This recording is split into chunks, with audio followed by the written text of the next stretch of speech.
Indigenous Knowledge Systems is IKS. It is stories that were cascaded through the word of mouth by our elders. They would make a big bonfire and sit around it in the evening and chat with the youngsters.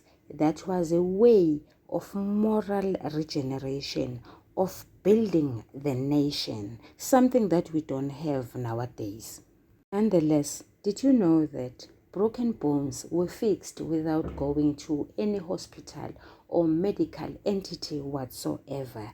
They were fixed by a concoction called umahlanganisa. I don't know what it's called in English. In isiZulu, it is umahlanganisa. Sanibonani balingane mabhungu namatshitshi.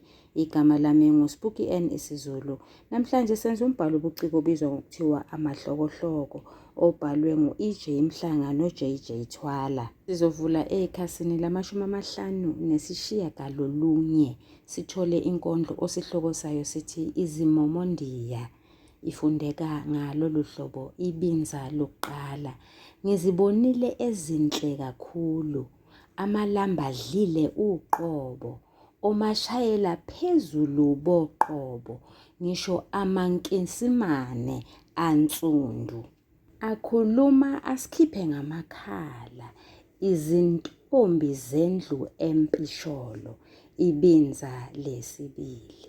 Amakhanda agcwela yachichima, ulwazi lobuchwepheshe besimanje, izimomondiya ezisebenza zihlezi, yeka iminwe ukuchofoza, iminwe egijima iye le, ibuye emuva, iye phambili. Ibinza lesithathu, amehlo aqolozele ibhokisi, iminwe ichofoza amathambo, ngisho amathambo amhlophe aqhize ngomnyama umbala, okumfaniswano wezingane zesikole zigxumagxuma emabaleni.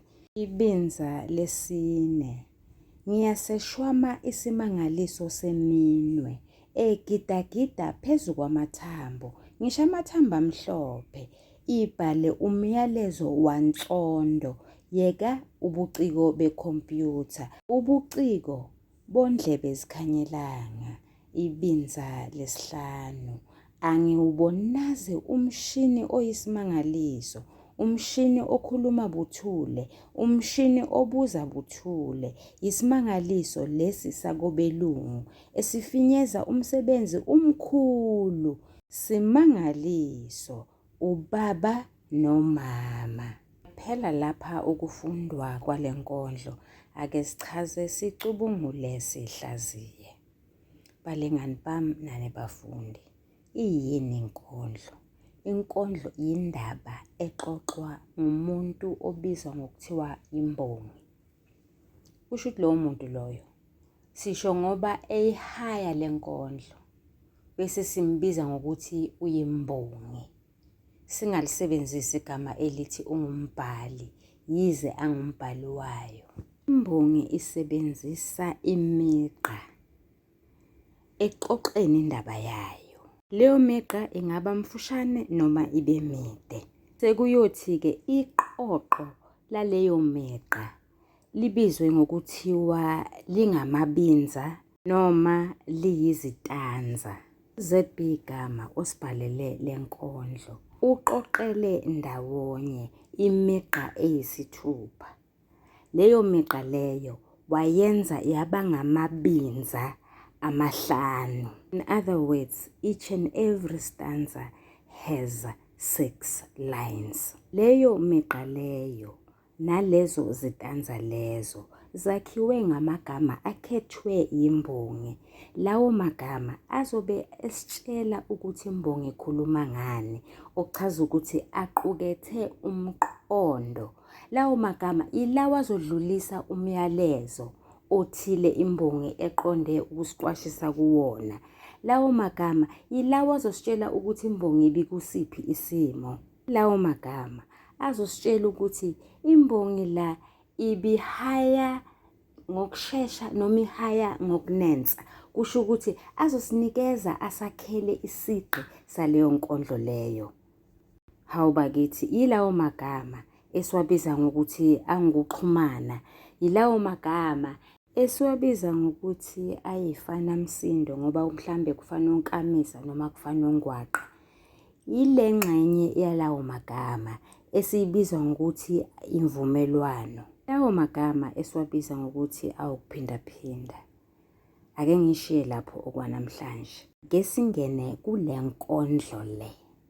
Isihloko sale nkondlo sithi Izimomondiya. Imbongi ikhethe igama elithi Izimomondiya ukuchaza abantu besifazane abahle anobuso obulungene.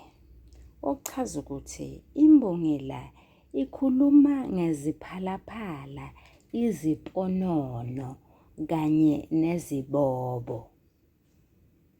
Sitshelwa yini ukuthi laba bantu besifazane baningi? Sitshelwa isakhi uzi esitholakala kulesi sihloko esithi Izimomondiya. Ake siboneke ibinza lokuqala, umugqa wokuqala. Ngizibonile ezinhle kakhulu. Imbongi ikhethe leli gama elithi ngizibonile. Kwazise liqalisa ngesakhi esingungi. Leso sakhi leso sichaza umuntu wokuqala okhulumayo. Sichaza ukuthi imbongi ikhuluma ngayo uqobo. Leli gama liphinde libe nesakhi esinguzi esichaza iningi labantu. Ingxenye yaleli gama ethi ibona ichaza ugxilisa amehlo entweni ethile. Imbongi ikhethe igama elithi ezinhle. Leli gama linesiqu esinguhle esiyisiphawulo. Isiphawulo sichaza ukuthi into injani uma uyibuka ngamehlo. Ake siboneke, zinjani lezi zintombi uma imbongi izibuke ngamehlo. Imbongi ithi zinhle. Lesi siqu esinguhle sichaza ukubukeka, sichaza ukungabi nasici. Isakhi esinguzi esitholakala kule gama elithi ezinhle siyasazi sonke, sichaza ubuningi. Imbongi yakhetha igama elithi kakhulu eliyisandiso. Isandiso siyakhanyisa, siyacacisa, sibheke konke obala.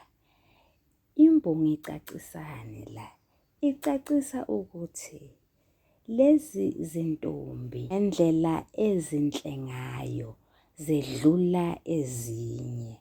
Angithi igama elithi kakhulu lichaza ukuthi ngendlela eyedlula ezinye. Imbongi isebenzise isu lokuphindaphinda ngokusebenzisa igama elithi Izimomondiya njengesihloko. Kwase kuthi emgqeni wokuqala yasinikeza incazelo yegama elithi Izimomondiya. Le ncazelo ilena ethi ezinhle kakhulu. Ungani imbongi isebenzise isu lokuphindaphinda? Yingoba ifuna ukugqamisa izinto ezimbili. Okokuqala, ukwakheka komgqumo omnandi oyisigqi lapho kufundwa lenkondlo. Okwesibili, ukuqhathanisa lezi ntombi nezinye. Meaning the rationale behind this can be described as number 1, to enhance the rhythm of the poem. Number 2, to epitomize the beauty of these ladies. Yiliphi elinye ilisu esiliphawulayo? Yileli elibizwa ngokuthiwa yinjambament, okuchaza ukuthi kulo mugqa wokuqala alukho uphawu lokuloba ekugcineni. Lokhu kuchaza ukuthi umqondo oqukethwe ilo mugqa wokuqala wehlela emgqeni wesibili. Ake sifunde sibone ukuthi yimuphi lowo mqondo. Umugqa wesibili. Amalamba adlile uqobo. Imbongi ikhethe isigejana samagama esithi amalamba adlile. Kwazise egameni elithi amalamba kunesakhi esinguma esichaza iningi labantu. Liyini ilamba lidlile? Lona ngumuntu onomzimba omuhle, owakheke kahle, ongenawo umkhaba, umanyuvu woqobo. Imbongi yakhetha igama elithi uqobo ukuchaza umumo wento njengoba injalo. Sesiyabona ukuthi umqondo okapakela ngezansi ilona othi lezi zintombi azizinhle kuphela ebusweni, ziphinde zibe ngozime, zibe nemizimba emihle. Buyela nje emuva kancane. Kungani imbongi isebenzise injambament? Yingoba ifuna ukugqamisa izinto ezimbili. Okokuqala, ukwakheka komgqumo omnandi oyisigqi lapho kufundwa lenkondlo. Okwesibili, kugqamisa ukuthi umqondo ongenhla wehlela ngezansi. Ubuhle balezi zintombi apheleli kuphela ebusweni bazo, kodwa buphinde buye nasemizimbeni yalezi zintombi. Umugqa wesithathu. Omashayela phezulu boqobo. Imbongi ikhethe isigejana samagama esithi omashayela phezulu. Kwazise siqalisa ngonkamisa ongu-o ochaza iningi labantu, kanye nesakhi esinguma esichaza iningi labantu. Ngonjani umuntu oshayela phezulu?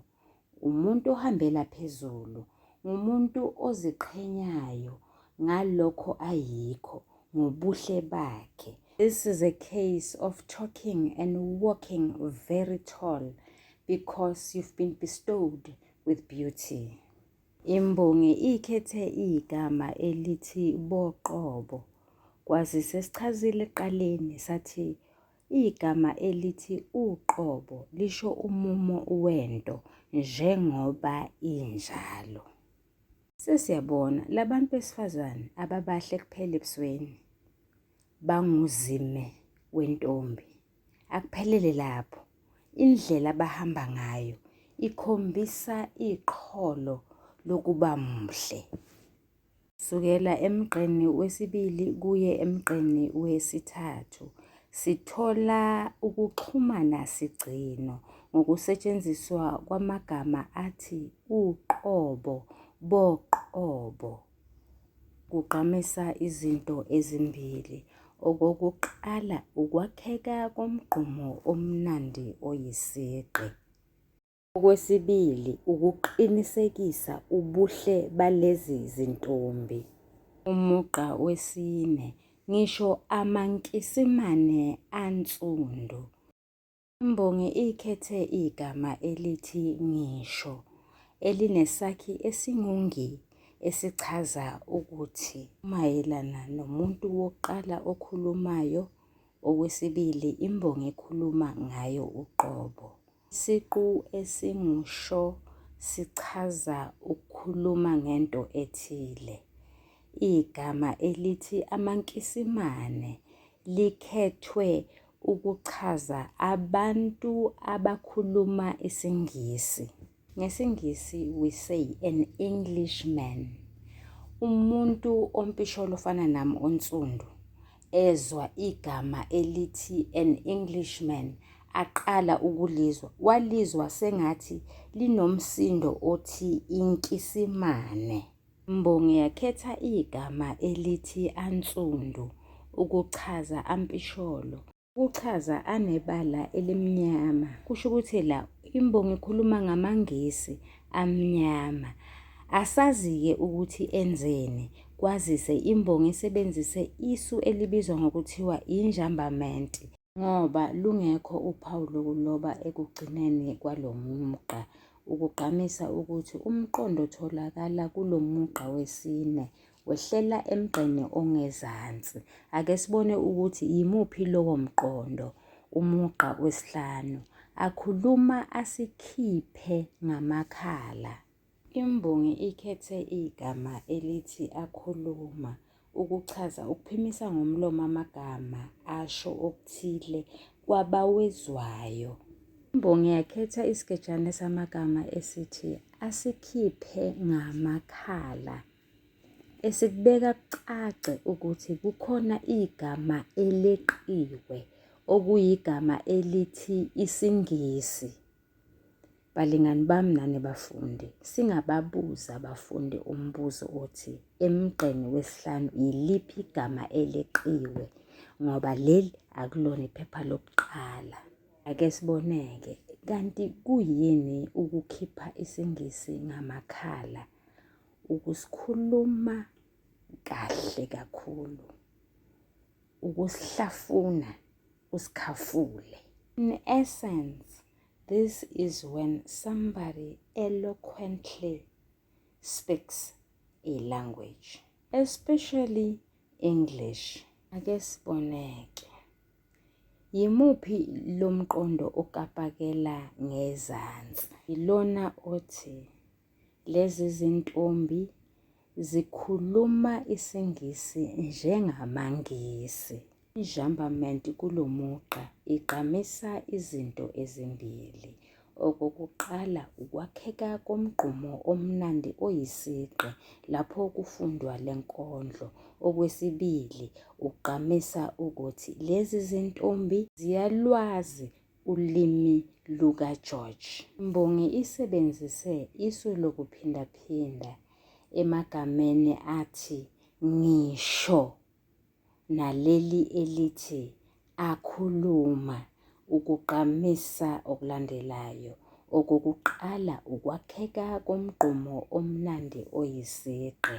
Sibili, lezi zintombi azisikhulumi isiNgisi, ziyakwetiza.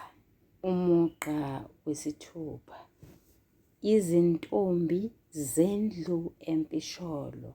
Imbongi ikhethe igama elithi izintombi ukuchaza abantu besifazane abangakaze bahlangana nomuntu wesilisa ngokocansi. Ukukhethwa kwegama elithi izintombi, siyazi sonke isakhi esinguzi sichaza iningi lalezo ntombi okukhulunywa ngazo. Ake sibuyele kuleli gama elithi izintombi. Imbongi igqamisa isimilo salawo mantombazana. Imbongi yakhetha amagama athi zendlu empisholo ukuchaza isizwe esimnyama, isizwe esinsundu, ukudlulisa umlayezo wokuthi imbongi iyazigabisa, iyaziqhenya ngalezi zintombi ezingezinhle kuphela kodwa ziphinde zime kahle, kodwa futhi ziphinde zikhulume isiNgisi okwamangisi uqobo lwawo, ziphinde futhi zibe yilezo ezinesimilo esihle. Balingani bami nani bafundi, okwanamhlanje masigcine la. Niyathandwa, nisale kahle. Sizoqhubeka ngokuzayo.